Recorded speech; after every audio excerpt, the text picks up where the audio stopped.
paulan-ulan. Hindi natin napupursin ng mga weather ngayon. So ngayong araw is kasama natin si Ka-Eatfood upang dumalo ng isang training kung saan matututunan natin kung paano nga ba magturo sa mga bata about sa gospel at sa word of God. Ngayong araw, samahan niyo ako kung ano nga ba ang mangyayari sa araw mo ngayon. Bye guys! Alis na kami! Bye-bye!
Dito na lang po. Dito na ba? Pero sarado pa. Sarado. Punta sana ako ng... Okay na ba dito?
Here in Avocador, yeah.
6.5 hours later.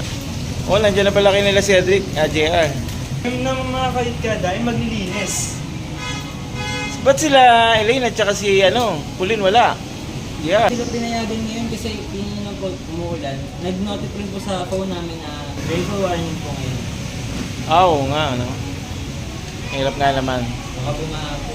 Oo nga. Sige, dito na tayo. Maglinis na lang kayo.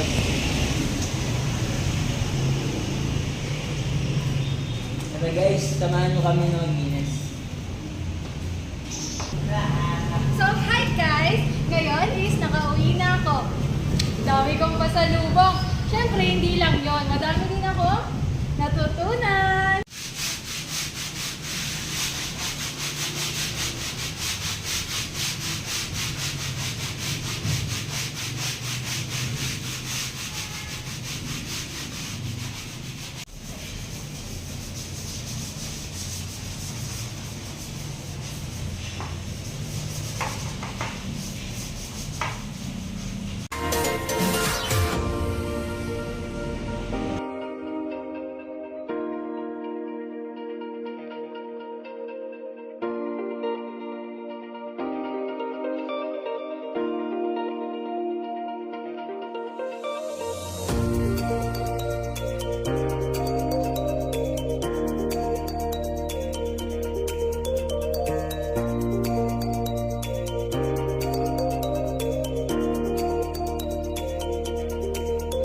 Tapos na kami maglinis.